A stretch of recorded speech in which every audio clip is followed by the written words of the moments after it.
world where first impressions can seal your fate, a man steps into the spotlight, not by choice, but because of eyes that judge before he even speaks.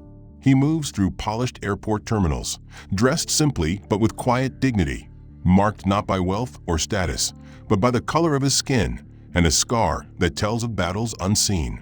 As he navigates invisible walls of suspicion and whispered assumptions, what unfolds is a relentless journey of humiliation, injustice, and silent resilience. But beneath the surface lies a truth powerful enough to shatter the very system that sought to erase him. A revelation so profound it will force everyone watching to confront uncomfortable realities. This is not just a story of one man's fight against discrimination. It's a mirror held up to society's deepest flaws. If you're drawn to stories that challenge, provoke, and inspire, make sure to like, subscribe, and share your thoughts in the comments. Tell me where you're watching from and what you think will happen next. Your voice matters in this conversation. Marcus Johnson moved through the glass doors of the bustling terminal with practiced calm, trying not to betray the stiffness in his shoulder or the slight limp in his step, both the price of a career that kept him on planes and in boardrooms too many nights in a row. He adjusted the collar of his white shirt, noting how the top button dug lightly against his throat, and ran his thumb along the polished leather of his aging carry-on. His dark slacks held a razor crease despite their many miles, and his shoes, though scuffed at the heels, were freshly shined, proof he respected the idea of being seen, even in airports where people pretended they didn't look. A silver scar slashed faintly across his left cheek, a quiet reminder of a car accident he never discussed. And when he curled his fingers around the bag's handle, the missing joint on his right index finger flexed with that familiar absence. He walked with a steady purpose toward the premium check-in line marked with sleek signage and chrome poles, the promise of first-class service laid out in its short queue and the gentle hush around its travelers. As he joined the line, he let out a quiet breath, rehearsing the usual small nods and polite smiles that smoothed these transactions. It was a small trick: appear patient, appear friendly, appear like you belong there. But as he approached the counter, he saw the agent's gaze catch on his face, linger for a second too long on the scar, and drop to the missing finger before she swallowed, her mouth flattening like she tasted something bitter. She didn't say good morning. She didn't say hello. She just held out her hand for his ID and boarding pass without meeting his eyes, and Marcus felt the first hot bloom of embarrassment curl in his chest. He handed them over calmly, nodding with a tight, polite smile she didn't bother returning. She tapped at the keyboard with rigid, percussive motions, stealing glances at him that weren't quite subtle. Her jaw worked slightly, grinding over unspoken words. Marcus watched her carefully, refusing to look away, but keeping his face neutral, understanding with a weary sort of expertise exactly what this was. When she finished typing, she didn't hand him back his documents.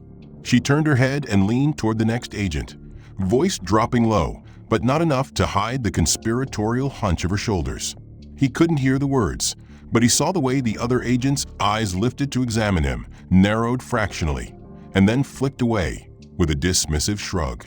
She turned back, eyes sharp with forced courtesy, and dropped his ID and boarding pass on the counter in front of him instead of placing them in his hand. Without pausing, she reached below the desk and produced a bright orange sticker marked Security Check Random in bold black letters.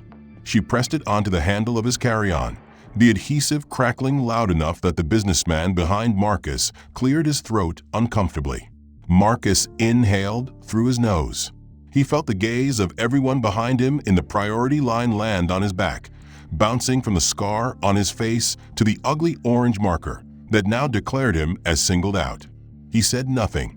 His tongue felt heavy in his mouth, too practiced at swallowing these moments. He reached for his bag, the missing finger making the grab a little clumsy, and turned away without waiting for a dismissive next from the agent. As he stepped from the cool hush of the premium line into the open terminal, he saw the roped-off security area marked additional screening. It was twice as long and half as cheerful. He merged into the cluster of travelers there. Families with too many bags, a college student checking her phone anxiously, and a man in construction clothes shifting from foot to foot. None of them looked at him. They were too busy pretending they hadn't seen the label on his bag, too familiar with wearing one themselves. Ahead, a TSA agent waved him forward with flat, uninterested eyes. Marcus tried to keep his chin up, adjusting the strap on his shoulder that cut a bit into his collarbone. As the agent took his bag, the orange sticker flashing like a neon accusation, Marcus thought of his meeting notes tucked inside. Contracts worth millions. Board presentations. He felt the dissonance like a splitting headache. They pawed through his belongings with rubber-gloved indifference, pulling out socks, his toothbrush, even the folder embossed with his company's logo. They flipped it open, not even reading it, just making sure he saw their power to do so. He checked the monitors overhead and confirmed the gate number with a precision born of too many flights. He didn't rush. He wouldn't give them that satisfaction. Still, his fingers tightened around the bag's handle, the missing finger joint making the grip awkward. A small flaw he felt more than saw. As he approached the boarding area, he could see the other first-class passengers already congregating near the roped priority lane, chatting easily, checking watches, tapping on tablets. They wore confidence like tailored suits, and Marcus felt that old ache in his chest, part wanting to belong, part knowing he never would in their eyes. He took his place in line anyway, holding his boarding pass ready, determined to go through this next indignity with as much grace as he could muster. The gate agent at the head of the line scanned tickets quickly, her voice bright and performative as she welcomed each guest by name. She smiled at a couple ahead of him, laughed at a dad traveling with his teenage son, and even offered a polite nod to an elderly man who ignored her greeting. But when Marcus stepped forward, the smile dropped. Her gaze fell to the sticker on his bag, then up to the scar on his cheek, and for a second her lips tightened. She held out her hand for his boarding pass without a word. Marcus swallowed and handed it over, forcing his features to remain calm, neutral, rehearsed. She turned the pass over in her hand once, twice, then held it up under the bright reading light at the counter, squinting as if the ink might be counterfeit. Marcus felt the heat climb up his neck. Behind him, the line had paused. He could hear someone shift impatiently, a man clearing his throat pointedly. The agent ignored the growing tension. She licked her lips and looked at Marcus with deliberate slowness, eyes hardening. Then she turned slightly and spoke in a voice that carried. He couldn't hear the exact words, but understood the meaning. She was calling for assistance. The intercom above them clicked on with a crackle of static, then blared a brief coded message requesting a security supervisor to Gate 17 immediately. The sound echoed off the metal and glass of the terminal. People along the row of seats jerked their heads up, blinking, scanning for the threat. Marcus felt every gaze hit him like small stones. He didn't move, but his breath went shallow. He felt the rubbery dryness in his mouth. The man behind him in line let out a loud exhale, mumbling something about this being just great. A mother a few people back shifted her toddler to her other hip, glancing away in discomfort. The agent didn't tell Marcus anything, didn't reassure him or explain. She just held on to his pass and kept watching the walkway for security, tapping one nail on the counter like a metronome marking his isolation. He stood rooted, hand clenched around his bag, knuckles white, the missing finger joint pressed uselessly into the leather. His heart thumped in his chest, and his ears buzzed with the electric hush of a crowd that wanted to see, but didn't want to be seen watching. Eventually, two uniformed security officers strode up, moving with the confident authority of men who did this part of the job too often. One of them spoke to the agent, who handed over Marcus's boarding pass with a brisk nod in his direction, as if delivering proof of wrongdoing. Marcus heard snippets of their low, professional murmur, additional screen, verify again, priority process. He stood frozen, the scar on his cheek prickling, sweat damp at his collar despite the overpowered air conditioning. The guard in front of him didn't bother to introduce himself, didn't ask Marcus any questions. He simply gestured with two fingers for Marcus to step aside. Marcus shifted his weight once, fighting the small tremor in his legs, then obeyed, his shoulder bumping the rope divider as he exited the priority lane. The line in front of him shuffled forward immediately, filling the space he left without a pause, as if it had always been meant for someone else. He felt that hollow in his chest deepen.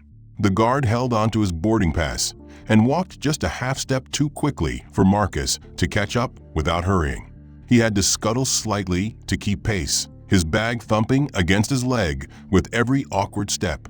Behind him, the first-class line reformed, ignoring his exit, the agent's voice resuming its fake warmth as she greeted the next guest with an apology for the delay. Marcus could hear the fake laugh, the easy charm returning like he'd been a brief technical glitch. The security escort led him 10 feet away to a small standalone podium. Another agent waited there with a tablet, frowning in concentration.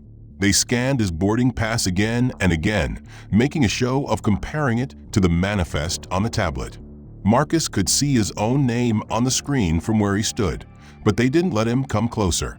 He knew they weren't looking for information. They were buying time. The first guard finally handed him back the boarding pass without a word, simply flicking his eyes to the side to indicate he could go back to the line. But the message was clear. He had to go back to the end. Marcus turned, hearing the blood in his ears roaring. His legs felt like rubber. He walked back slowly, adjusting the strap of his bag again, ignoring the stares. When he rejoined the end of the line, he refused to look up. He watched his shoes instead, polished, yes, but older than he wanted to admit, the shine not quite enough to make them new. He could hear the buzz of conversation resume around him, trying to pretend nothing had happened. But the hush had already left its mark, and he felt the weight of it all over his body. The agent at the gate didn't even look at him when it was finally his turn again, simply beeped his pass without greeting, her eyes sliding over him as though he were part of the scenery, something to process and discard. She didn't even pretend to be polite this time. She only nodded slightly toward the jet bridge with an impatient flick of her fingers, clearly wanting him gone and out of sight. Marcus nodded back once, no words in his mouth that wouldn't taste like blood or salt if he tried to speak them, and turned to shuffle forward, feeling the line behind him surge forward with relief that the problem was being dealt with at last. He stepped into the narrow jet bridge tunnel, its walls a dull institutional beige, the thin carpet rumpled from too many suitcases dragged over it. The sound of rolling bags and the chatter of happy families faded behind him as the walkway door hissed shut, muffling the noise with a dull, echoing click. Ahead, the light narrowed and pooled around the open aircraft door like a stage spotlight waiting for the wrong actor. He paused, adjusting his grip on the bag, his missing finger straining to maintain control over the slick leather handle. He could see the cabin threshold only a few steps away, the heavy metal door frame scuffed from thousands of previous boardings. A flight attendant in a spotless uniform stood there, holding the door lever in one gloved hand, her smile frozen in place as she waved through the couple ahead of him with a gracious nod. He watched them step past her with ease, bags already lifted to avoid slowing down, laughing over some private joke, the woman adjusting her scarf with casual elegance. As Marcus took his next step, the attendant's eyes flicked to him, and the smile dropped off her face like a mask slipping. She blinked once, nostrils flaring slightly, then turned abruptly and began pulling the door shut right in front of him.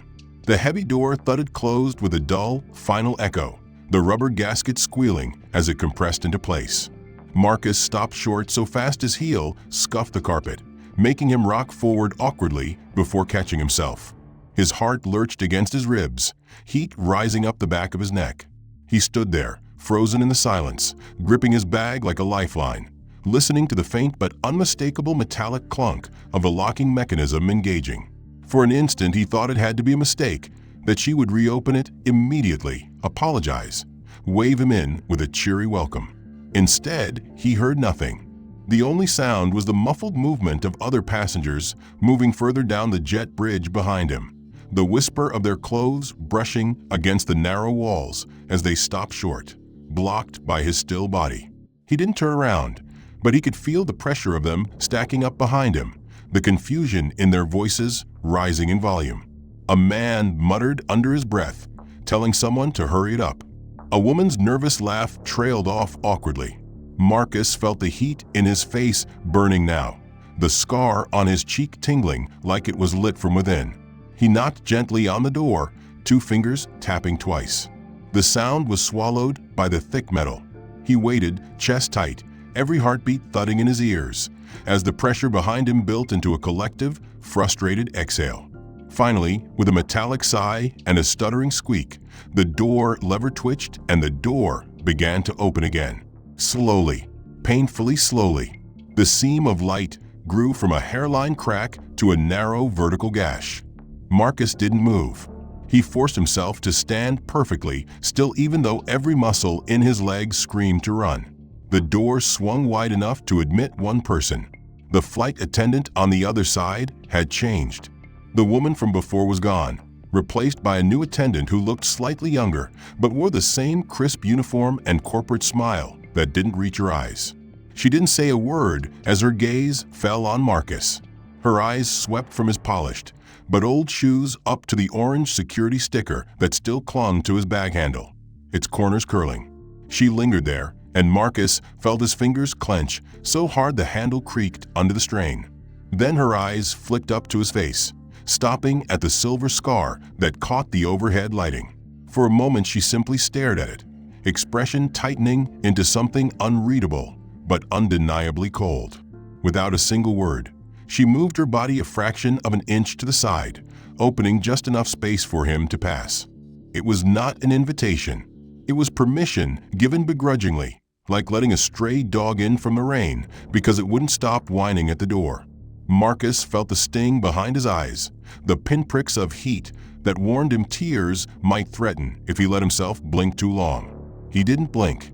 He just took one slow, measured step forward, chest brushing lightly against her arm as she refused to move any further out of his way.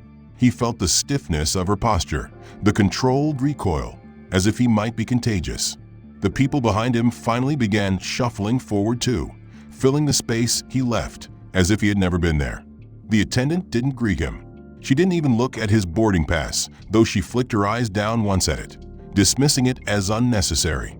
Overhead, dim recessed lights glowed a calming golden tone, their illumination falling onto polished metal accents and carefully spaced seating that whispered exclusivity. The carpet underfoot was a deeper, richer color than in the economy cabin he'd passed so many times before, its texture designed to mute footfalls, to make every motion softer, more private, more respectful. Marcus hesitated only a fraction of a second, registering the quiet murmur of the other first-class passengers already seated, some speaking in low tones to companions, others tapping softly on tablets or lifting gleaming wine glasses to their lips. No one turned to greet him. He wasn't expecting them to. He moved forward, careful of his bag, careful of the uneven weight distribution that made his gait dip slightly to the left, a consequence of his missing fingers struggling to maintain a balanced grip on the worn leather handle. He scanned the row numbers with forced calm, pretending he didn't feel the eyes that flicked up and down at his approach before darting away, as if acknowledging him would somehow dirty the atmosphere. He reached his assigned seat and paused. The headrest cover was a crisp white with an embroidered logo in gold thread that gleamed under the lights. It was identical to every other seat in the section. For a second, he felt a small, fragile relief that maybe this part would be normal. He began to lower himself into the plush seat, its leather creaking softly in protest at his shifting weight. As he settled, adjusting his bag beneath the seat in front of him, a flight attendant appeared from the galley with swift, efficient steps. She was older than the one at the door, her uniform just as crisp, her hair pinned back with military precision. She didn't look at Marcus, not even once. Instead, her eyes focused on the headrest cover behind his head, narrowing minutely as if she'd noticed a flaw no one else could see. Without a greeting or an explanation, she reached forward, fingers snapping at the edge of the fabric with a practiced twist, and peeled it away in one harsh motion. The embroidered logo crumpled as she wadded it in her fist. Marcus blinked in confusion, the suddenness of the movement making him jerk slightly in his seat. He opened his mouth but found no words ready, his breath trapped behind the tightness in his chest. She didn't wait for him to ask. She dropped the balled-up cover into the trash bag at her hip and produced another from a lower pocket in her apron. It was clearly old, the white faded to a dull, uneven gray, the logo nearly worn away. She shook it out once with a flick of her wrist and stretched it over the headrest with mechanical efficiency. The elastic at the corners sagged loosely against the leather, leaving uneven folds where the fabric bunched. She smoothed it only half-heartedly, then turned on her heel and left without a word, already smoothing her apron and adjusting her professional smile for another passenger she actually intended to speak to. Marcus felt something fall through him like a stone in water. He lifted a hand reflexively toward the headrest and paused, fingers curling back before they could touch the cheap fabric. He lowered his hand slowly into his lap, pressing it against his thigh until the missing joint ached. He tried to regulate his breathing, feeling the blood beat in his ears, the humiliation roaring with every beat of his heart. He looked forward at the back of the seat in front of him, its headrest gleaming in perfect pristine white, the gold logo catching the light like a sneer. He let his eyes slide sideways, taking in the uniformity of the cabin. Every headrest was flawless except his. He could see one or two passengers glance over, eyes flicking from the discolored fabric behind his head to his face before flicking away just as quickly, as if the contact might stain them. He tried to swallow, but found his throat too tight. He clenched his teeth so hard he heard them grind. He thought about getting up. He thought about demanding they replace it. But he stayed seated, cemented there by the knowledge that if he spoke up, he would become the problem again, the troublemaker, the reason for the sighs and the stares and the rolled eyes. So he sat there in silence, head down, bag braced between his feet, missing finger tapping an uneven rhythm against the floor in a small, frantic protest that no one noticed. Minutes passed. He breathed slowly, deliberately, willing himself not to shake. Then another attendant emerged from a galley, pushing a gleaming drink cart down the narrow aisle with the sort of careful deference that first-class passengers expected. She smiled at a man 2 seats ahead of Marcus, leaning in just enough to murmur something conspiratorial that made him chuckle and pat her wrist. She passed a glass of white wine to a woman across the aisle, tilting the bottle at just the right angle to avoid even the smallest drip. Marcus watched all this with the dull clarity of someone seeing a scene through glass, unable to touch it. When she reached his row, her smile vanished. She didn't say a word. She didn't make eye contact. She grabbed a glass of water from the cart without looking, sloshing it so carelessly that droplets leapt over the rim and splattered onto her glove. She plunked it onto his extended tray table hard enough that water sloshed across the shiny surface, forming a messy puddle that raced for the edge. Marcus jerked his hand back, narrowly avoiding the spill, but the water soaked the edge of his boarding pass where it rested. She was already moving away before he could even react, her body pivoting to face the man in the next row with a bright smile reappearing on her lips like nothing had happened. Marcus closed his eyes. He didn't trust his voice not to crack. He picked up the soggy boarding pass slowly, wiped the corner with the cuff of his sleeve, and then set it aside with forced care. He didn't raise his eyes.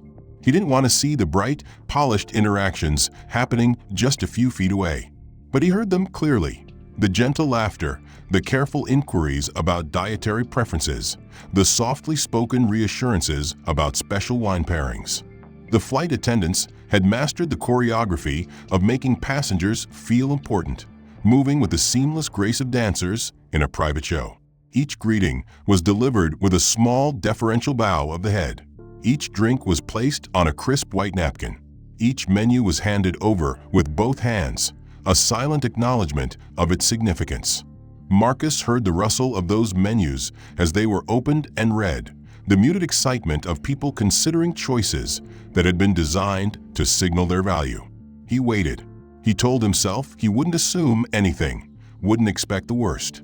He kept his spine straight, eyes fixed on the seat back in front of him, the cheap, wrinkled headrest cover with its faded logo, a constant reminder of the line he wasn't allowed to cross. He breathed slowly, counting the beats of his heart in an attempt to force calm. But they never handed him a menu. No one even paused at his row to offer it. The flight attendant who had slammed his water onto the tray passed by him twice more, once with a stack of gleaming menus pressed against her arm, which she distributed like ceremonial scrolls to each passenger in sequence. the gold leaf lettering catching the cabin lights like something holy. She never once looked down at Marcus. She simply stepped past him as though the space he occupied was a gap in the floor, something to avoid falling into. He didn't move. He didn't clear his throat or try to catch her eye. He couldn't. His body felt too heavy, as if pushing himself forward would shatter the fragile shell of composure he'd built. Around him, voices grew more animated. People discussed options, compared notes, pointed out subtle differences in dishes. A man 2 rows ahead called the attendant over with an easy confidence, asking for a recommendation, and she bent toward him with a conspiratorial smile, hand resting lightly on the headrest beside him as she described the chef's special in detail. The intimacy of the exchange was its own exclusion. Marcus felt his stomach twist with something between hunger and nausea. His mouth tasted like copper. He looked down at his hands.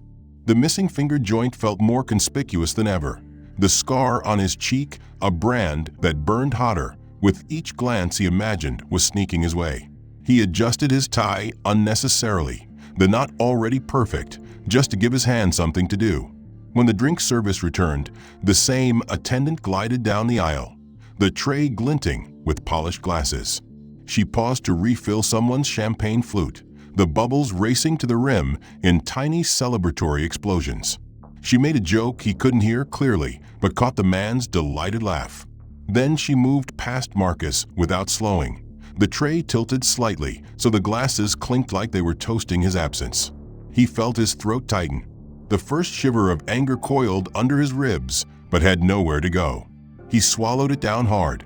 He pressed his lips together until they hurt, refusing to let them tremble.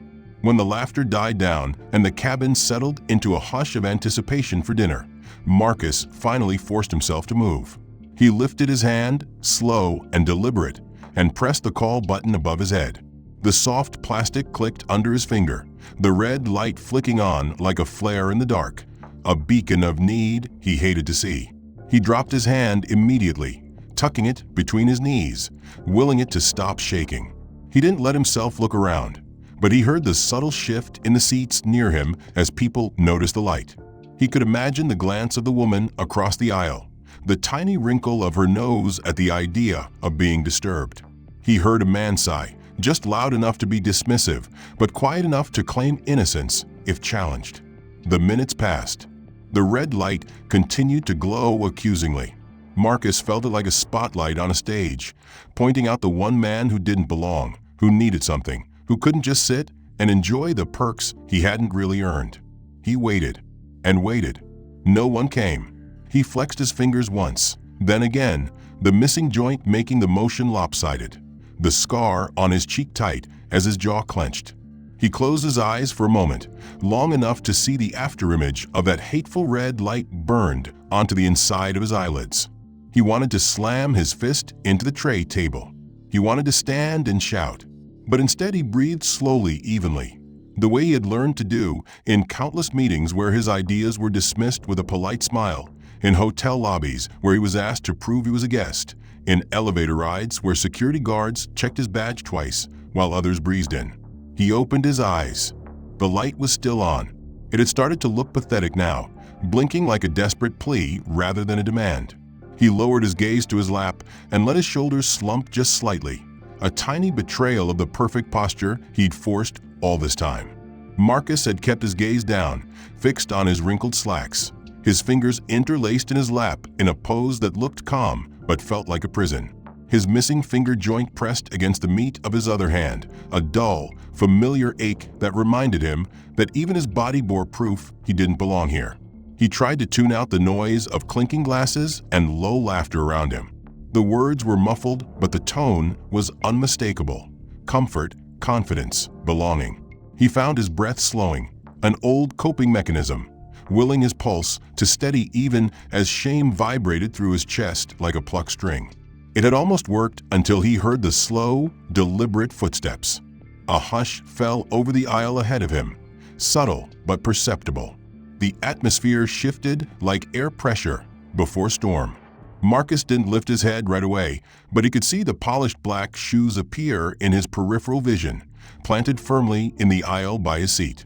The person didn't move, didn't shuffle or step politely to the side. He could feel the pause, stretching, growing unbearable, until finally Marcus raised his eyes and saw the lead flight attendant. He was taller than the others, his uniform sharper, his hair and badge and name tag meticulously arranged. He held a clipboard in one hand, the edge gleaming dully under the cabin lights. The man wasn't smiling. In fact, his mouth was a flat, unimpressed line. Marcus tried to clear his throat, but found it dry. The lead attendant didn't greet him. He didn't even say his name. Instead, he flipped the clipboard open with a snap and let his eyes drop to the list of names. His gaze was dismissive, flicking over the text without any urgency. Then he lifted his eyes back to Marcus, letting them sweep from the top of his carefully pressed shirt down to the worn leather of his carry-on tucked beneath the seat. He paused conspicuously at the orange security sticker still flaking at the edges, then dragged his eyes up again, stopping for an extra beat on the faded headrest cover behind Marcus's head, its wrinkles and stains bright under the cabin's expensive lighting. Marcus sat perfectly still, the muscles in his arms aching with the effort not to flinch or look away. The lead attendant's gaze finally settled on his face, on the silver scar that had caught so many stares that day already. And for a long moment it felt like the man was studying it the way someone might study a crack in a wall they were paying too much money to see. Then, with the tiniest of chin lifts, he gestured with 2 fingers in a lazy wave. Marcus blinked, confused, hoping for half a second he'd misread it. But the man didn't move, didn't clarify, just repeated the motion with slightly more insistence. It wasn't an invitation, it was a command. Marcus's ears roared. He felt the blood drain from his face. He turned fractionally to look at the aisle and realized other passengers were watching now, their faces curious but deliberately neutral, the expressions of people who didn't want to admit they were enjoying the spectacle. A woman across the aisle pretended to adjust her scarf while peeking over it. A man 2 rows back shifted in his seat, his phone angled just enough to suggest he might be recording. Marcus felt the flush spread down his neck, hot and sickening. He gripped the armrests until the plastic creaked under his hands. Then, slowly, he unbuckled his belt with shaking fingers. The click of the buckle, releasing, sounded like a gunshot in the hush. He pushed himself to his feet.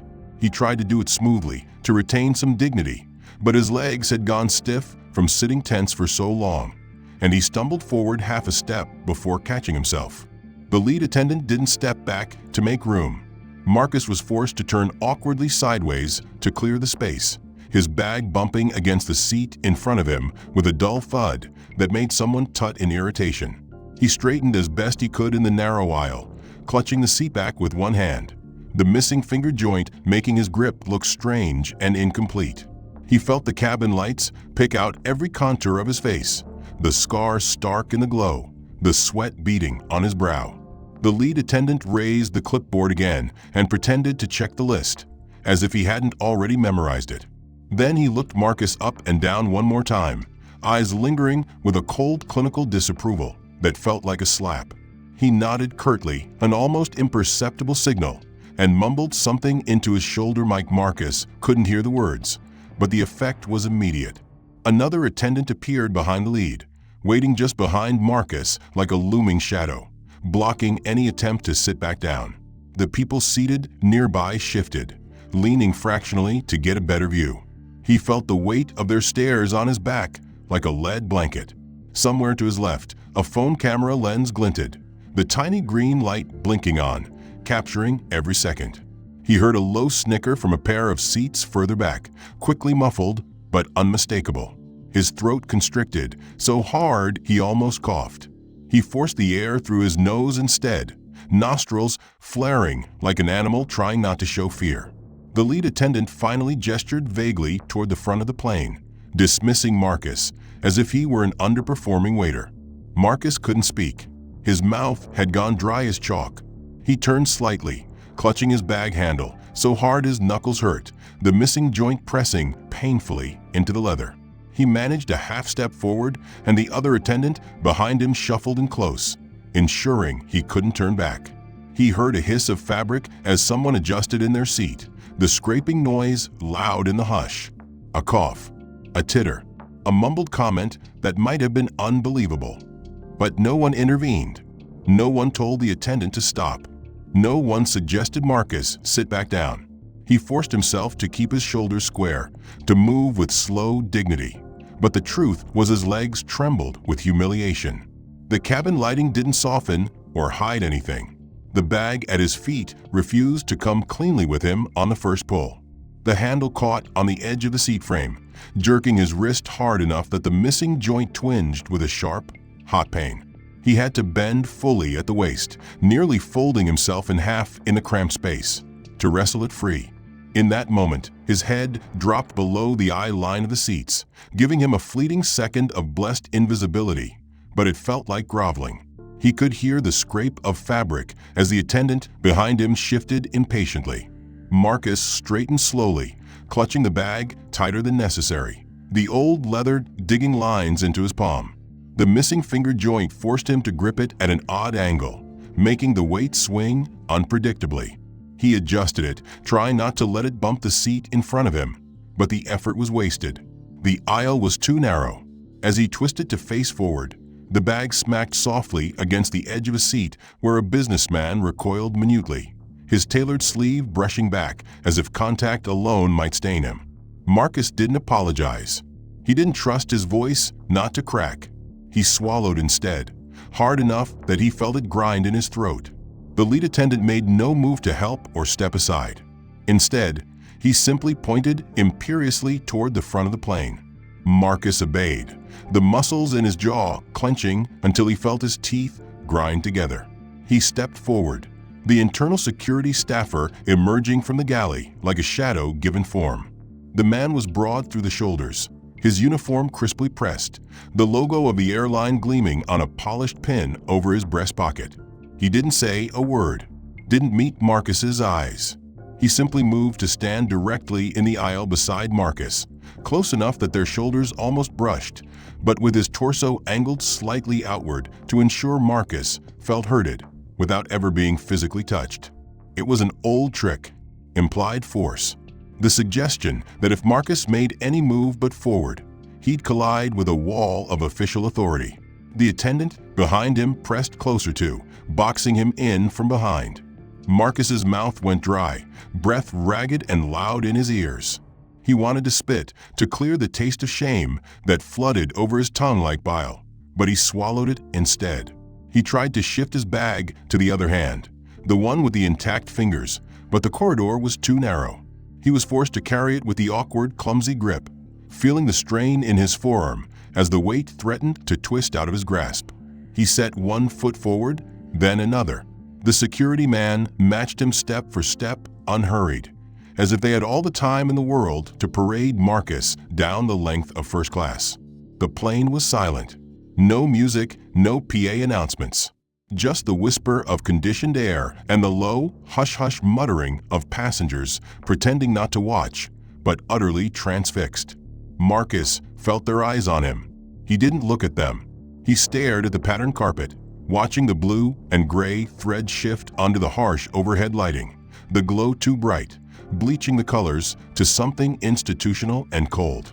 He felt every sway of the plane, every tiny shudder of turbulence that rattled the serving carts in the galley behind him. Each movement made his bag knock softly against seats as he passed, a drumbeat of his failure, an accidental tap on the shoulders of people who recoiled in disgust. He heard a woman clear her throat sharply, as if to signal her displeasure, and he imagined her carefully manicured hand brushing at invisible dirt on her skirt. A child's voice, high and curious, asked a question Marcus couldn't make out, only to be shushed urgently by an embarrassed parent. He kept his eyes forward. He forced his legs to keep moving. He felt hunched despite his best efforts to stand straight, the ceiling seemingly lower with every step, the walls pressing in. The security man never touched him, but his presence radiated threat, ensuring Marcus felt less like a paying customer and more like a prisoner on a perp walk. His breathing rasped harsh in the silence, sounding too loud, too human, too desperate.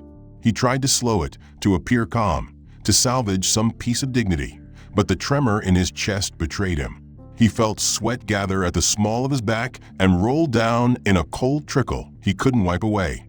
The bag was heavier with every step. The missing joint burned with effort, fingers cramping and slipping. He adjusted it twice, the motion clumsy and childlike, drawing more eyes. When he risked a glance sideways, he saw the reflection of himself in the glossy black window beside one row.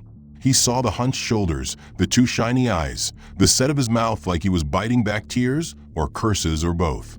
He snapped his gaze back to the carpet. At the end of the aisle, the curtain separating first class from the galley hung limp and accusing. A bright line of demarcation he knew he wouldn't be allowed to cross again. The lead attendant walked ahead now, glancing back just enough to ensure Marcus followed, like a shepherd herding an especially stupid animal. Marcus focused on not stumbling, on not dropping the bag, on not begging. The hush had grown absolute. Even the murmured comments had stopped. He felt like the entire cabin was holding its collective breath, savoring the show, watching for the final humiliating moment when he would be ejected entirely. He made it to the front row.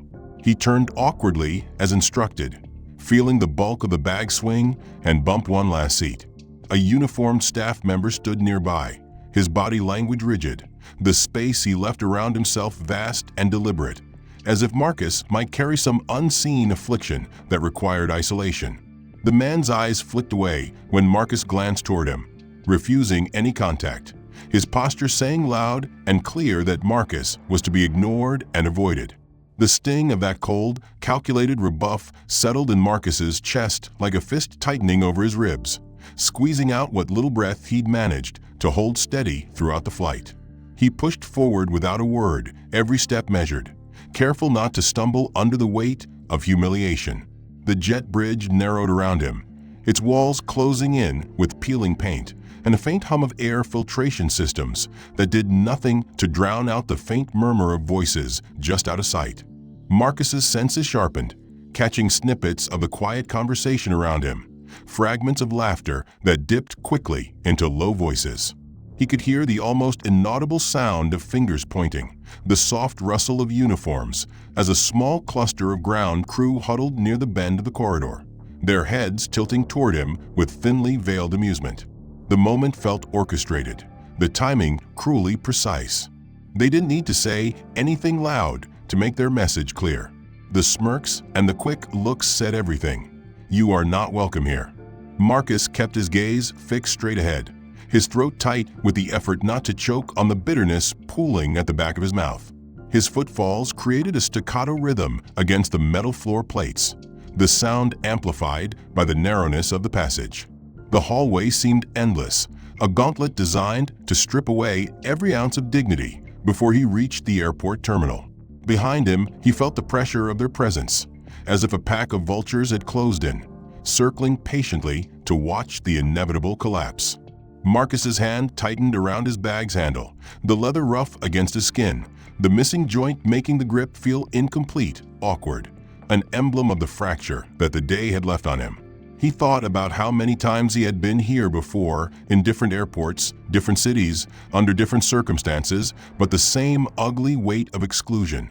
He wondered if anyone could see beyond the scar, the missing finger, beyond the tired suit and the worn shoes. If anyone cared to know the man who had spent years building a business, fighting through barriers that weren't always visible. A sudden breeze pushed through the slightly ajar doors at the far end of the corridor, carrying a faint scent of fuel and jet exhaust that mixed with the antiseptic sting of the terminal air. The sound of chatter and footsteps grew louder ahead, a signal that freedom was near. Yet Marcus hesitated, feeling that this freedom was hollow, a release into a world that had already judged him. He straightened his back, drawing a deep breath despite the lump lodged in his throat. His eyes caught a flicker of movement in the reflection of a glass panel to his left. A pair of lips curled into a sneer just out of focus. A finger pointed discreetly toward him. Marcus's stomach twisted in knots, the memory of countless whispered slights rushing back with full force. He didn't turn to confront them.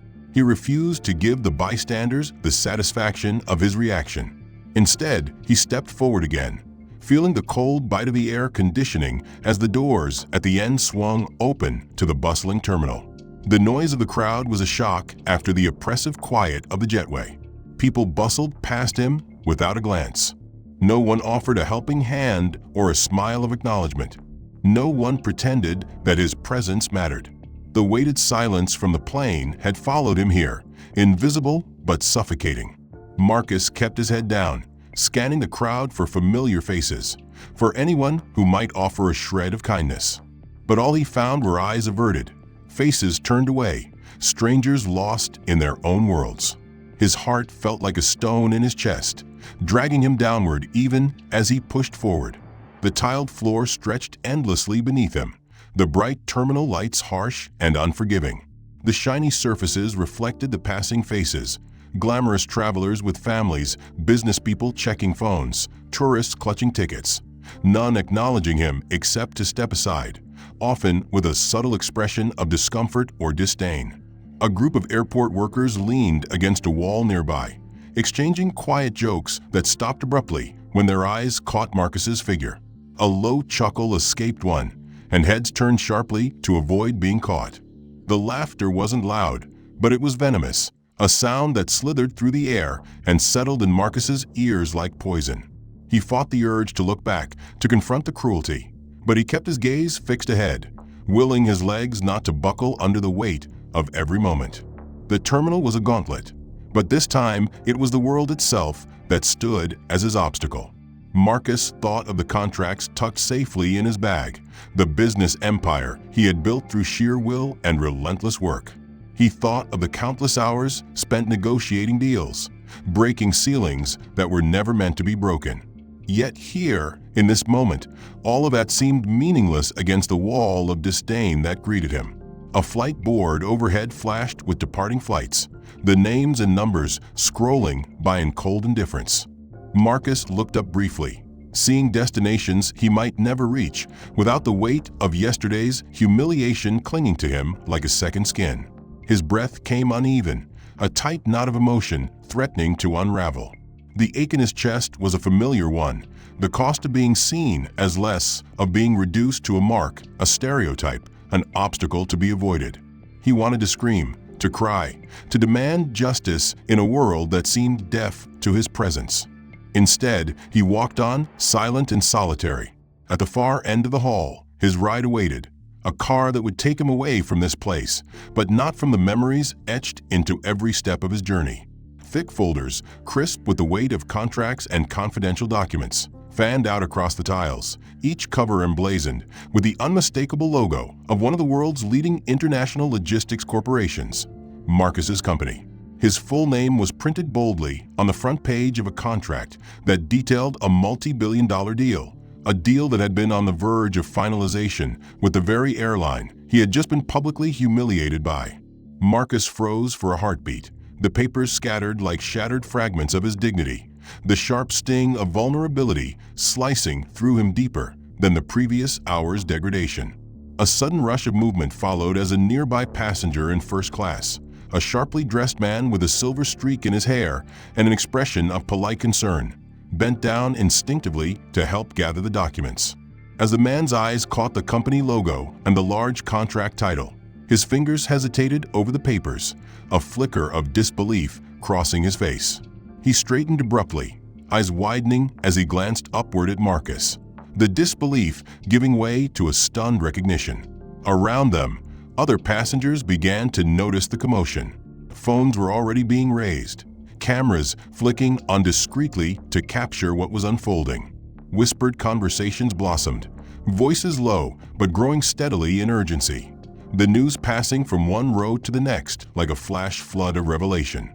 Marcus felt their eyes on him suddenly shift, the cold judgments, the dismissive glances replaced by something charged and heavy with implication. The scar on his cheek and the missing finger joint no longer seemed to define him. Instead, the papers spread out on the floor spoke a louder, undeniable truth. The man who had been shunned, humiliated, and forced out of his first-class seat was the very CEO of a corporation about to deliver a deal worth billions to the airline's doorstep. The irony was a sharp knife twisting deep. The whispers grew into murmurs and murmurs into a ripple of stunned chatter that blanketed the cabin in a sudden hush. Flight attendants exchanged hurried glances behind their hands, the color draining from their faces as they realized the magnitude of what had just been exposed. The lead attendant from earlier, standing stiff and pale, avoided Marcus's gaze but could no longer mask the tension knotting his jaw. Passengers who had moments ago cast sneers or averted eyes now turned their attention to Marcus with a mix of shame and curiosity, some even offering tentative nods of respect or apology. Marcus bent down deliberately, hands steady as he gathered the documents with slow, purposeful care. The rustle of the papers was the only sound for a moment before the whispered acknowledgement spread to every corner of the cabin, breaking the heavy silence like thunder rolling across a clear sky. Despite the humiliation, Marcus felt a flicker of something fierce and resolute ignite within him. This wasn't just a moment of shame, it was a pivot point. He stood fully upright, straightening his shoulders, and lifted his eyes to meet those watching. The weight of his experience, the sting of each slight and every dismissive look was still there, but now it was tempered with a quiet power that demanded to be recognized. A reporter sitting near the back raised a camera phone, capturing the spread of papers and the poised figure of the man who had endured so much. Social media would erupt with this footage, the narrative flipping in an instant. The man once cast out as an outsider was now front and center in a story about injustice, about the cost of discrimination, about the reckoning that was coming. Marcus's lips pressed together in a small, tight line. He knew the road ahead would be difficult, filled with battles and backlash, but the scales had tipped. The documents in his hands were more than contracts. They were weapons in a fight for respect, equality, and accountability. Around him, the cabin remained hushed, the usual chatter replaced by the heavy realization that the world was watching differently now. The fallout from the viral video and the leaked documents hit the airline like a thunderclap, shaking the very foundations of a corporation that had long believed itself untouchable. Within hours of the footage circulating online, social media exploded with outrage and calls for accountability. News outlets seized on the story, running headlines that cut through the corporate veil to expose the raw truth. A respected CEO had been publicly humiliated and denied his rightful place on a flight, all because of an unchecked and systemic culture of racial discrimination. The images were relentless. Screenshots of the orange security sticker slapped on Marcus's bag, the grimace of the lead attendant, the crowd's shifting expressions, and above all, the scattered contracts that spoke to billions of dollars lost. Investors reacted swiftly, and within days, the airline stock took a nosedive, a reflection not only of financial risk, but of the public's condemnation. Shareholders demanded emergency meetings, and the company's board scrambled to contain the scandal. Executives who had once brushed aside complaints about bias now found themselves under intense scrutiny. Internal investigations were launched, and the names of those involved in the incident, lead attendants, security staff, even mid-level management, surfaced with swift disciplinary action. Several were terminated, their departures announced with a veneer of contrition that only deepened the sense of corporate failure. But beyond the boardrooms and press releases, Marcus watched the unfolding saga with a quiet resolve. His voice, once muffled under layers of public scorn, had become a rallying cry for justice and change. He issued a statement that was both measured and powerful, condemning the airline's actions while calling for systemic reform. His words echoed across the industry, prompting other companies to examine their own policies and cultures. The message was clear: tolerance for discrimination would no longer be accepted, no matter the stature or reputation of the offender. Meanwhile, Marcus turned the page on the ordeal by boarding a competitor's plane, the lighting in the first-class cabin warm and inviting, a stark contrast to the coldness he had endured. The flight attendants greeted him with sincere smiles and respectful nods, the kind of welcome that spoke to recognition, not suspicion. As he settled into his seat, the soft hum of the engines a comforting backdrop, he allowed himself a small, rare smile. It was not just a moment of personal victory, but a symbol of resilience, a testament to the strength found in dignity and perseverance. Behind him, the scandal-ridden airline faced the full weight of public judgment, their crisis a cautionary tale etched into corporate history. The camera pulled back to reveal headlines flashing across news tickers, reporting the company's stock collapse and the swift overhaul of its leadership. Marcus's journey from humiliation to vindication underscored a broader truth. Justice might be delayed, but it was not denied. It was a reminder that behind every story of injustice lay the potential for transformation, that the courage to stand firm in the face of adversity could ignite change far beyond the individual. In the quiet moments between takeoff and cruising altitude, Marcus looked out the window, the city lights sprawling beneath him like a tapestry of possibilities. The night was deep, but so was his resolve. The fight was far from over, but he knew that with each step, each word, each act of courage, the world was moving closer to a place where respect and equality would no longer be negotiable. The end. If you enjoyed this story, please don't forget to like and subscribe. It really helps support the channel. I'd love to hear what you think about the plot, so drop a comment below telling me your favorite part or any ideas you have. Also, let me know where you're watching from. Your feedback means a lot and helps me create even better content for you.